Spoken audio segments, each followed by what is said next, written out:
Et salut à tous mes petits amis, aujourd'hui une vidéo un petit peu... Puisque je vais faire quelque chose que j'ai jamais fait avant, et je me suis dit, tiens, c'est bizarre quand même, en 7 ans de YouTube, j'ai jamais pensé à faire ça. Aujourd'hui, je vais dresser un petit peu le bilan de mon année 2019, qui a été un petit peu particulier, on va pas se mentir. Ah, je pense que c'est bon, hein, j'ai utilisé toutes les formules de base du YouTuber. Ce que je vais faire, c'est regarder un petit peu tout ce que j'ai sorti en 2019, et à ma grande surprise, il y avait pas tant que ça. Et pourtant, je suis resté extrêmement actif sur le net. Mais on va en reparler sur la fin, un petit peu sur la conclusion de la vidéo. Alors, ma première vidéo de 2019, à ma grande surprise, c'est Horrible Advisor, les pires restaurants, en fait, c'est là où je parle tout simplement, je suis allé sur TripAdvisor chercher les pires critiques, une étoile, sur le conseil d'amis en fait qui me disaient des fois il y a des gens vraiment qui écrivent des choses assez particulières. C'est une vidéo qui a bien marché, hein, là vous voyez pas le compteur mais 29 000 vues. J'étais content et c'était un petit concept où j'étais pas totalement satisfait de ce que j'ai fait, je pensais que j'aurais pu faire mieux. Et c'est marrant parce que je me dis, la vidéo est sortie le 6 janvier 2019 et là, ce temps-ci, je suis en train de vous préparer l'épisode 2. Ça fait 2 mois que je suis dessus. Et ça, on va en reparler à la fin de la vidéo aussi. Alors, ensuite, nous avons la grosse annonce où en fait, je me suis fait kiffer tout simplement parce que je suis allé sur un playground de basket pour faire ça. C'est juste pour annoncer un live Twitch. Donc, je vais pas vraiment en parler, ça fait 4000 vues et ça s'adressait vraiment à mon public Twitch plus qu'autre chose. C'est pour essayer de ramener du public ailleurs en fait, hein, tout simplement. C'est juste, ça m'a fait marrer de tourner en extérieur. Voilà, c'est tout.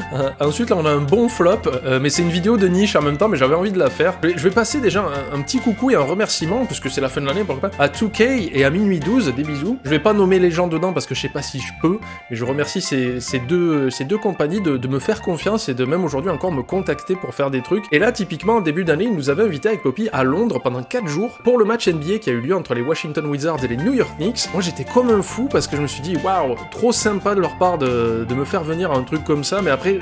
Je savais d'avance que c'était pas ce qu'attendait mon public. Mais moi, en même temps, c'est une passion que j'aime partager, le basketball. Là, ils m'ont invité à Londres pour voir un match NBA, pour visiter les locaux de la NBA à Londres, pour interviewer et jouer à NBA 2K avec Frank Likina, que je remercie, que j'ai battu d'ailleurs. Hein.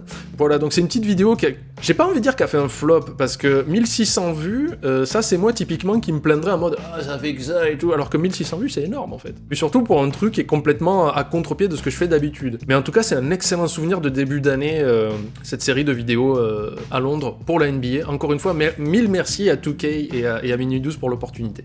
Bon, ensuite on part sur le classique du classique, hein, Je parle France, le pire du français de France. En fait j'ai essayé de gruger l'algorithme en mettant à chaque fois des mots qui attisent la haine, tu vois, ça a marché, hein. 31 000 vues, je trouvais ça plutôt cool. Vous voyez pas les stats, mais vous pouvez aller les retrouver sur les vidéos de ma chaîne. C'est un Je parle France. Je parle France, c'est un des, comment on appelle ça, un des trucs établis sur la chaîne, qui est là et qui marche toujours, qui vous fait plaisir. Et tant mieux, hein, si ça vous plaît toujours, moi je continuerai d'en faire. Là, ce temps-ci, j'ai un peu du mal, mais encore une fois, on en reparlera à la fin de la vidéo.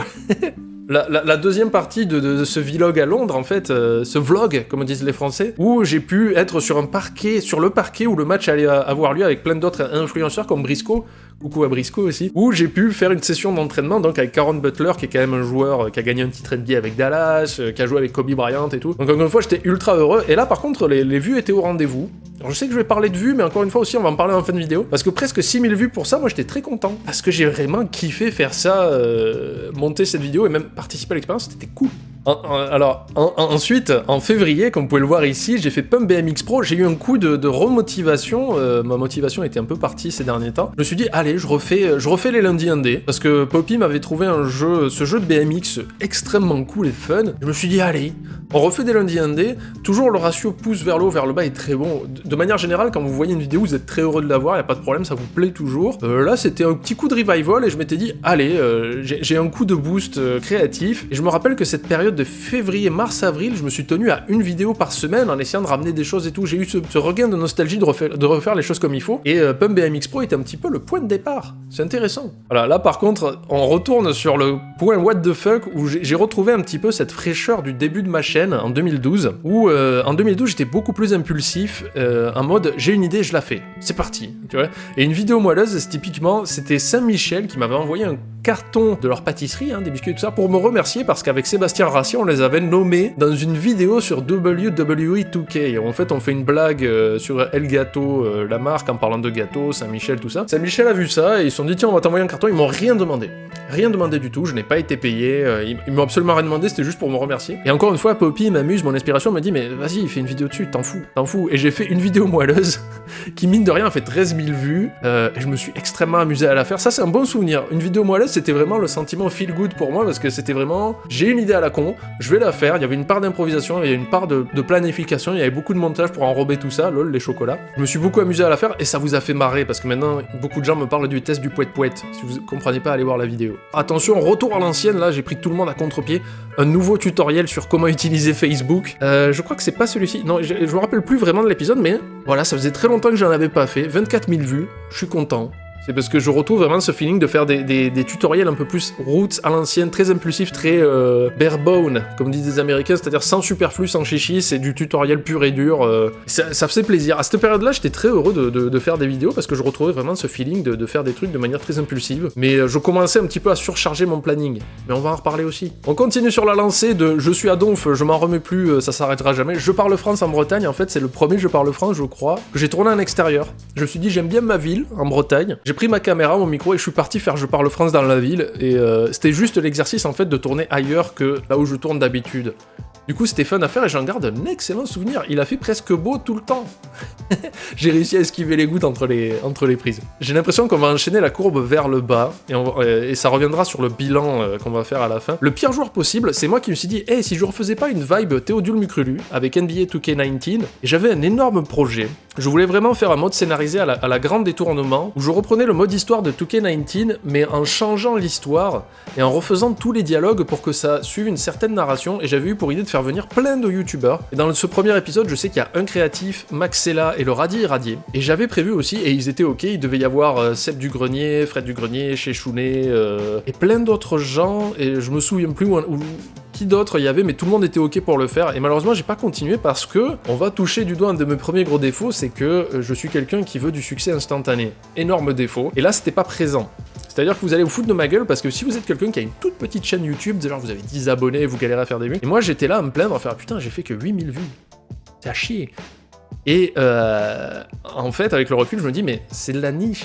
C'est pour un public particulier, c'est un jeu NBA, c'est un sport particulier qui ne plaît pas à tout le monde, c'est pas un jeu qui plaît à tout le monde, et j'ai eu beaucoup de mal à me rentrer ça dans la tête. Pareil, on va en faire le bilan là-dessus. Ensuite, tutoriel comment utiliser Twitter. J'étais parti sur cette série de dire comment utiliser les réseaux sociaux, et encore une fois, c'était un tutoriel que j'ai adoré faire, parce que très début de chaîne, très à la route, mais avec tout ce que j'ai appris, et c'est marrant en fait de regarder ce tutoriel-là, qui je crois est le dernier en date, et qui date du 29 mars quand même, donc ça fait un moment que j'ai pas sorti de tuto, et c'est marrant de voir cet épisode-là, qui en termes d'écriture est pareil que ceux que je faisais au début, mais avec tout ce que j'ai appris maintenant, en termes de montage, parce que maintenant je suis passé sur Adobe Premiere. Moi je suis content de revoir cette vidéo avec tout ce que j'ai appris, un coucou à Nico, qui m'a énormément aidé et appris des choses sur Premiere pour améliorer la qualité de mes vidéos. Et il y avait Maxella qui était dedans, Maxella qui est un très bon gars, qui a accepté de faire une apparition, il m'a dit juste est-ce que tu peux respecter ma façon de monter, parce qu'il m'a envoyé la vidéo telle quelle, il m'a dit est-ce que tu peux juste monter comme je monte moi, plus ou moins, et j'ai essayé de respecter ça au maximum. Je sais pas ce qu'il en a pensé, parce qu'il m'a dit qu'il était content d'être dans la vidéo, mais je sais pas s'il a trouvé que mon montage était fidèle au sien. Et ça reste un excellent souvenir d'avoir fait ce tutoriel. Alors là au-dessus, lundi MD Diablo, je vais en parler parce que ça fait partie de ce mouvement de mi-2019. Je suis beaucoup plus présent sur Twitch maintenant, parce que j'ai un accès direct au public, et j'ai un très bon public, je trouve. J'ai la chance d'avoir un très bon public sur Twitch. Je stream tous les jours de 10h à midi, ça si vous voulez venir, venez. Diablo, c'est un jeu que je n'ai jamais fait. Et GOG, à qui je fais des bisous aussi, parmi tous ces partenaires de qualité que j'ai, qui ont ressorti Diablo, et je me suis dit, tiens, un jeu légendaire, et j'ai pris un plaisir de ouf à le découvrir en live avec le public. Et ce qui fait qu'après, vers juin-juillet, je me suis mis dans un délire de finir des jeux, parce que d'habitude, je ne le faisais pas. Sur Twitch, quand je commençais un jeu, je le finissais jamais, je passais à autre chose, parce que j'étais en mode, il faut que je sois efficace, il faut que je sois dans l'actu, faut suivre un truc particulier pour réussir. J'étais dans cet axe, ça va être mon bilan à la fin, c'est que de janvier à juin, j'étais toujours dans cet axe de, faut réussir. Faut pas chercher à faire des trucs trop personnels, faut réussir, faut les stats, faut l'analytics, faut l'algorithme. Et Diablo, c'est vraiment, j'y ai passé une semaine dessus en live, chose que je ne faisais jamais, et après ça a trigger cette espèce d'envie de demander aux gens quels sont pour vous les jeux qui vous ont marqué, et de les finir. Et c'est pour ça que sur Twitch, depuis juin-juillet, je me suis mis dans une quête absolue de finir les jeux que je commence, et c'est pour ça que j'ai pris plaisir avec vous, si vous étiez sur les live Twitch, de finir Assassin's Creed Black Flag, qui est un jeu que j'adore mais que j'ai jamais fini parce que l'histoire m'intéressait pas, mais je l'ai fini en live. Ensuite j'ai fait Shenmue 1 et Shenmue 2, que j'ai fini à l'époque sur Dreamcast, mais là je me suis dit tiens je vais les faire avec le live, parce que c'est des jeux que j'adore, et que j'ai envie de découvrir avec les gens, et de refinir, puisque le 3 allait sortir. Pareil, on les a finis. Et là ce temps-ci je suis en plein mood de faire l'univers Witcher, et Diablo je pense que c'est le premier jeu qui m'a mis le pied dans l'étrier pour me dire si je revenais sur ces jeux légendaires que je n'ai jamais fait, et les finir avec mon chat. Et ça a opéré un petit déclic dans ma tête pour plus tard. Donc ensuite... lui aussi, je lui dis coucou à Link the Sun, Alexis, qui a fait ce jeu parle France avec moi, qui a surexplosé, quoi. Les gens étaient ravis, je pense, de voir Link the Sun dans une vidéo avec moi. 85 000 vues, c'est énorme, franchement, parce que là, je suis dans une période où je fais plus ces vues-là, et je le comprends parfaitement, je l'accepte, je suis même heureux, ça me fait manger une part d'humilité, mais on va y revenir dans une seconde, vous inquiétez pas. Alors là, on va commencer la défaite mentale. Lundi ND Renzo Racer, c'est quelque chose que je regrette d'avoir fait. Honnêtement, je regrette énormément parce que c'était une OPSP aussi, mais là j'ai pas eu l'occasion de tester le jeu avant, et le jeu était vendu comme un Mario Kart-like. Les gens m'ont cramé direct et j'ai complètement avoué, j'ai voulu le faire parce que j'étais payé, et j'avais espoir que le jeu deviendrait mieux parce qu'il y avait un habillage qui me plaisait et tout ça. J'ai reconnu des qualités, hein, on va pas complètement le démolir, mais après c'est vrai que le jeu a énormément de défauts, et je crois que même là, un an après, ils viennent à peine de sortir de la phase de bêta et le jeu n'a pas énormément évolué. Moi je pensais qu'avec le multi et tout ça, ça allait être bien mieux, mais en fait non, ils ont pas fait de trucs particuliers. En fait je pense que j'aurais dû attendre que le jeu sorte un peu plus pour pouvoir le tester, mais à cette époque-là j'étais sur une plateforme en fait qui te permet pas de tester les jeux avant de faire des OP, et moi je l'ai accepté bêtement, et même s'ils m'ont jamais demandé de dire que du bien du jeu, j'aurais dû être un peu plus critique avec... parce que là vraiment j'ai limite honte d'avoir fait ça, et même si ça se voyait clairement dans la vidéo que je disais pas que le jeu était bien, mais je disais peut-être qu'il sera bien, on sait jamais, mais je regrette. Honnêtement, je regrette amèrement d'avoir fait cette vidéo, ou du moins de pas avoir été un peu plus acerbe et dur avec le jeu, parce que même s'ils m'ont payé pas quelque chose d'énorme, je regrette sur tous les plans, parce que déjà je trouve que c'est malhonnête, enfin malhonnête. J'ai pas dit aux gens ruez-vous sur le jeu, mais j'ai vraiment essayé de lui trouver des circonstances atténuantes, et ça je le regrette énormément, quoi. Y a pas... voilà, mais en même temps, moi j'étais en mode... argent, parce que je gagne pas beaucoup d'argent, je survis, hein, je survis avec YouTube et Twitch. Ne vous imaginez pas que je gagne des 10 000 € par mois, c'est faux. J'arrive à payer mon loyer. Mais je regrette. Ah, mais par contre, voilà le vrai dernier tutoriel en date, je crois. Comment utiliser YouTube. Mois d'avril, je garde aucun souvenir, mais encore une fois, c'était un tutoriel à la route, à l'ancienne, avec ses blagues, avec de l'humour absurde et ce montage toujours machin. Mais le problème, c'est que je garde aucun souvenir de mes vidéos, malheureusement. Mais très content de cette période faste en termes de tutoriel. Mais là, est-ce qu'aujourd'hui j'en referai un ? Je pense pas. Mais encore une fois, restez jusqu'à la fin de la vidéo, on va en reparler. Hein. Ensuite, du fit et du fun, on continue là-dessus. J'étais dans cet axe, hein. Mentalement, j'étais encore en mode faut être efficace. Qu'est-ce qui marche, les featuring et tout ça. Le Radi, j'étais ravi de faire la vidéo avec lui parce qu'il était très content. Il était très enthousiaste à l'idée de participer avec moi à cette vidéo. Les gens étaient très contents de le voir. La vidéo a bien marché. C'est un jeu parle France, ça marche toujours. Ça. L'heure est grave, j'en ai aucun souvenir. Je crois que je trash-talkais First Team, en fait, qui est une chaîne YouTube de basketball à qui je fais des bisous, Thomas Dufin, Erwan Abotré, tout ça, qui est une chaîne YouTube que j'aime beaucoup. Ils ont passé les 100 000 abonnés, très bon gars, on s'est rencontrés sur les événements NBA, allez les voir, hein. Ils valent le coup, et en fait j'ai fait une vidéo pour faire genre, j'étais en guerre contre eux pour les 100 000 abonnés, bon ils m'ont largement dépassé depuis, et ça les a fait marrer, et Thomas m'a parlé, il fait mais qu'est-ce que c'est que... En fait il m'a dit on a été surpris, on n'a pas compris d'où ça venait, et après ils ont vu que c'était une blague, très clairement, ils l'ont bien pris, il n'y a pas de problème, je crois qu'il n'y a pas de problème entre nous. Ensuite, Lundi ND sur Sniper Elite, c'est un jeu où tu peux tirer dans les couilles d'Allemands et tu les vois exploser en temps réel, donc c'est forcément très bien. Lundi ND Warriors Rise to Glory, c'est là où mentalement je commence à défaillir. On est au tout début juin, et c'est là où il n'y a même pas de vignette. J'ai kiffé faire le jeu, attention, Warriors Rise to Glory est très fun, mais là je commençais un petit peu à baisser les bras. Je commençais à me sentir pas bien, je me dis, où est-ce que je vais avec YouTube, qu'est-ce qui se passe, pourquoi les vues ne sont plus au rendez-vous. Je me remets pas encore tout à fait en question, je suis plus en mode, j'essaye de trouver un responsable, et ce n'est pas bien. Ma chaîne YouTube a commencé en 2012, avec des vidéos très spontanées. Benzaï m'a mis en avant, Fantasio m'a mis en avant parce qu'ils aimaient ce que je faisais, legit.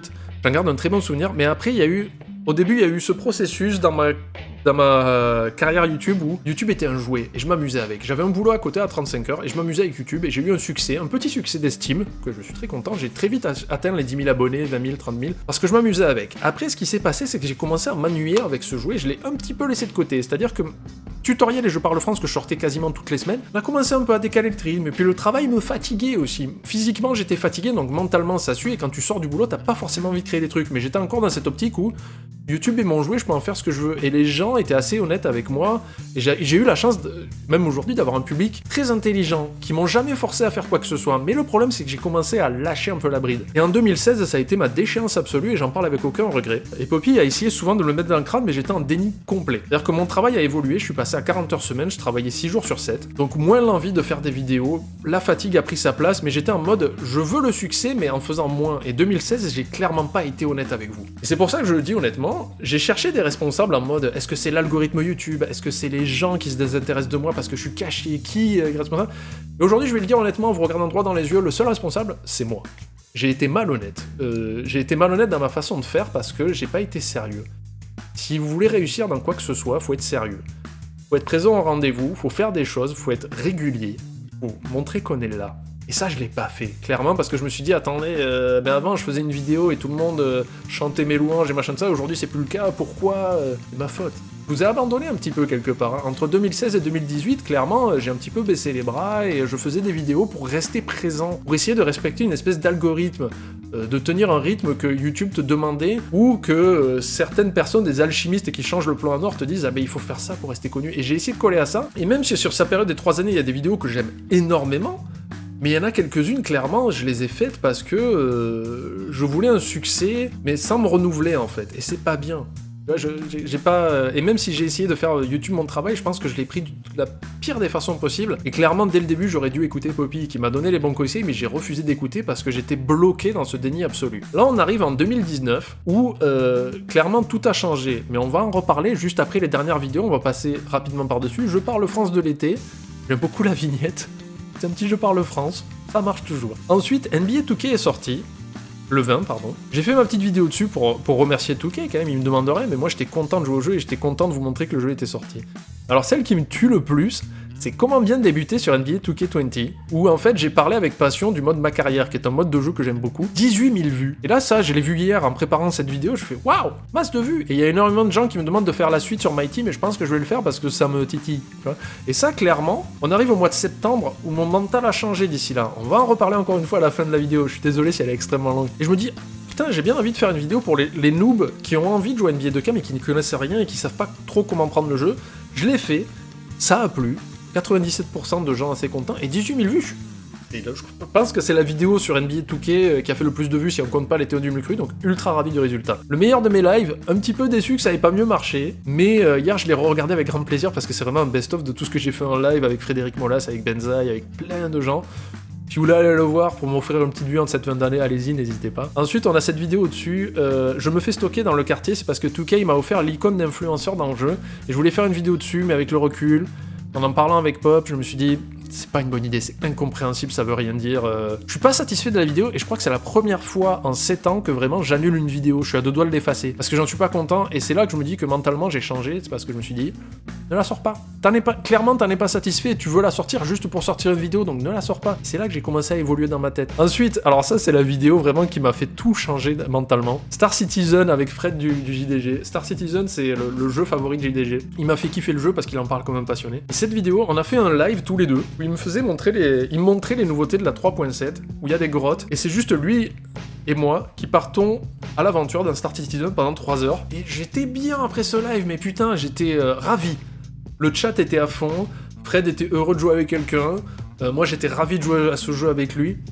Vraiment, je me sentais ultra bien à la fin de ce live, je me dis, je peux pas laisser ça en l'air et le mettre sur la chaîne secondaire ou quoi. Je vais le mettre, je m'en fous, les gens vont peut-être râler, mais en fait pas du tout.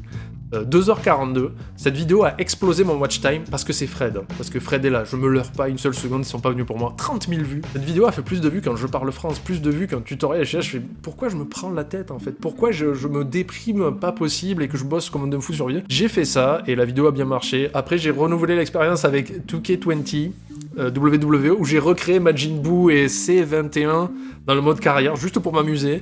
Ça m'a fait marrer. Ça a fait 2800 vues, c'est pas beaucoup. Mais en termes de watch time, encore une fois, YouTube est là en mode ah c'est génial et tout. Et moi je fais bah ok. Et après j'ai fait pareil avec Witcher 2 que j'ai découvert. La vidéo n'est pas monétisée, mais je m'en fous. Je l'ai partagée avec les gens. Pas beaucoup de vues, mais je m'en tapais, j'étais content de partager ça et de voir que les gens étaient contents. Petite vidéo au pif, ils ont sorti un jeu de Doctor Who en VR qui est top, qui est vraiment top, et je me suis dit, bah vas-y, je vais partager. Pareil, les gens très contents. Pas beaucoup de vues, mais je m'en foutais. Et là, j'ai fait mon truc. Buffy et Lara Croft contre les Iconics. Encore une fois, un énorme bisou à Touquet et Mini12 qui m'ont fait venir à Lille pour le show de la WWE. On pouvait interviewer les Iconics. Peyton Royce et Billy Kay. Et j'étais là, je me dis, mais fais ce que tu veux. Quoi que tu fasses, tu sais que c'est pas une vidéo où tu feras beaucoup de vues. Amuse-toi. Tu sais, retrouve la passion de te dire, j'ai un boulot à côté, on va en reparler, donc tu peux faire ce que tu veux. Et j'avais mes compagnons d'habitude sur WWE qui sont Sturi Kane de Cessal Catch et Kev Raker, deux gars adorables, et j'étais là, je fais Et du coup, j'ai posé la question à la con, contre qui voudriez-vous vous battre? Parce que dans le jeu, on peut créer n'importe qui, parce que je me dis, il faut parler un petit peu du jeu quand même, tu vois. Et elles m'ont répondu le plus naturellement du monde, Buffy et Lara Croft. Et là, j'ai refait les voix des deux catcheuses, moi et Kev Raker, pour les doubler. Comme ça, je me suis dit, c'est cool, je peux impliquer Kev, qui est un gars adorable, je peux l'impliquer dans la vidéo. Et avec Sturi, on a commenté le match. Et ça, c'était génial. C'est un excellent souvenir. 5500 vues, je suis ultra heureux qu'une vidéo de catch ait fait autant de vues. Vous vous rendez pas compte. Ensuite, pareil, une rediff de live de Shenmue 3, qui est sortie, enfin. Et ma dernière vidéo en date, c'est mon top 9 sur les personnages de The Witcher, que j'ai fait en live, en fait. Les gens m'ont dit, c'est quoi tes persos préférés? J'ai fait le truc, je me suis dit, vas-y, partage. C'est à la cool. C'est dans l'air du moment, et je me suis dit c'est marrant d'avoir mon avis sur les persos, même si c'est clairement pour troller, hein, je rigole entièrement. Voilà, ça c'est le bilan de mon année 2019, d'un peu toutes les vidéos que j'ai fait. Je suis désolé, je sens que la vidéo va être extrêmement longue, mais en fait c'était pour vous dire, comme je vous l'ai dit, de janvier à juin, j'étais dans un état où j'étais pas bien. C'est-à-dire que je faisais des vidéos, et je suis très content des vidéos que j'ai fait en début d'année, mais il y avait clairement encore cette recherche de faire de la vue, d'avoir du succès, de trouver des OPSP, de tout et n'importe quoi, de faire NordVPN et Red Shadow Legends. Avant juin, j'ai vu Benzaï qui est venu et je lui ai dit, mec, YouTube et Twitch me rapportent pas assez pour vivre, est-ce que tu aurais du travail pour moi? Parce que c'est une société, Benzaï. Et il m'a fait, je réfléchis, je reviens vers toi. Et là, au mois de juin, il me propose de travailler pour lui en tant que monteur. Et ça m'a fait un bien fou de monter des vidéos pour quelqu'un d'autre, et déjà qu'il me fasse confiance, donc un énorme merci à lui, comme d'habitude, sur toutes ces années, ça fait plus de 10 ans qu'on se connaît. Parce que ça m'a donné un travail à côté, mais dans l'univers où je voulais rester. Je voulais pas retourner bosser dans le commerce ou dans le privé ou quoi que ce soit. Et mine de rien, je me suis dit, mais attends, j'ai un travail, qui m'assure une paye tous les mois, un mi-temps, et à côté, je peux recommencer à faire Twitch et YouTube à la cool. Et c'est pour ça que toutes les vidéos que vous venez de voir à l'instant, qui sont que des rediffs de live, mais j'ai pris plaisir à les partager avec les gens, en fait. Et j'étais plus tout à fait encore dans cette recherche-là, j'étais en mode toujours, là, il faut essayer, mais le succès, je suis en train de le trouver sur Twitch. Vous êtes de plus en plus nombreux à me suivre, parce que je suis régulier, je suis là, je suis présent, mais c'est tellement naturel en fait. C'est tous les matins, je me lève à 10h, je lance mon live, je partage une expérience avec vous sur Witcher 3 ce temps-ci. C'est naturel. Je ressens pas ça comme du travail, je ressens ça comme le jouet qu'était YouTube au tout début de ma chaîne. Parce que j'ai un travail à côté qui m'assure de pouvoir manger. Et un travail que j'aime faire parce que c'est dans mon univers. Et là, il va se passer une deuxième étape, c'est vers octobre. Fred Dugrenier qui me dit est-ce que tu pourrais travailler pour nous? Je vous le cache plus maintenant, en fait, je suis devenu chargé de production pour les JDG. Pour l'instant, c'est un CDD. Je suis en période d'essai, on va dire. Mais pareil, ça me fait un troisième salaire. Parce que j'ai mon auto-entreprise, j'ai Benzaï pour qui je fais du montage, et maintenant j'ai le JDG. Qui demande pas mal de temps quand même. Mais ils m'ont engagé en temps partiel, donc ça me permet de jongler entre les trois. Mais du coup, je me suis dit, attends, j'ai deux travails dans l'univers que j'aime, c'est-à-dire je travaille pour deux youtubeurs que j'aime beaucoup, en plus qui sont des amis et je travaille pour eux, qui fait que YouTube et Twitch sont redevenus un loisir. Pour moi, c'est comme les gens qui font de la menuiserie le week-end et qui veulent construire une barque. Maintenant, j'ai le temps de faire cette barque. J'ai plus la pression financière de me dire il faut absolument que je réussisse. C'est pour ça que je prends beaucoup plus de plaisir et que j'allais vous parler de TripAdvisor 2. En fait, il est en production depuis 2 mois, mais j'avance tout lentement parce que je me suis dit j'ai aucun intérêt à la sortir juste pour la sortir et me dire j'ai une vidéo. Parce que je sais que TripAdvisor 2 aura son petit succès. Vous serez content de l'avoir. Je vous promets que vous serez content de l'avoir. Pareil, j'ai envie de faire un jeu par le France. Je me dis mais pourquoi tu veux la sortir pour respecter un planning alors que tu seras pas content? Tu vas la sortir et tu vas être déçu comme j'ai pu être en début d'année. YouTube ne fermera jamais. Je vais continuer à faire des vidéos, je vais continuer à faire des lives. Je serai toujours là.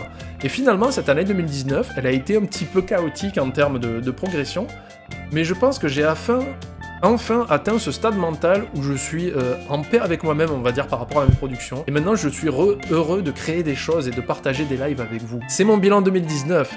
Il y a eu des hauts, des bas, et des défaites, et surtout de l'acceptation de ma part de me dire bah, tu peux pas tout le temps gagner. Et ça, pour moi, c'est ultra chaud à accepter, mais j'ai enfin plus ou moins réussi. Il y a encore du travail à faire.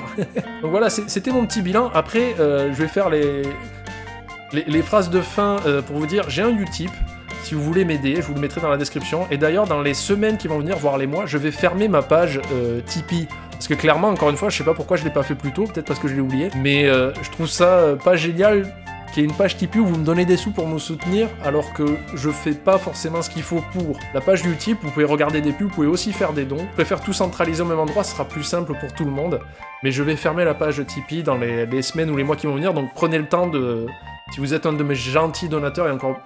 Merci 1000 fois pour vos dons. Vous pouvez le faire sur Utip en fait. Si vous tenez absolument et que vous me dites « Oh ta gueule, Panda, je m'en fous de ton avis, je vais quand même te donner des sous », sur Utip vous pouvez le faire, les dons récurrents et tout ça, vous avez tout qui est très bien expliqué. Je vais fermer ça. Merci à vous de me soutenir depuis si longtemps. Merci d'être présent sur Twitch, merci d'être là sur YouTube, vous êtes toujours là. Voilà, cette année 2019, moi j'en suis très content. Et c'est tout ce que je voulais dire. Des bisous, ciao.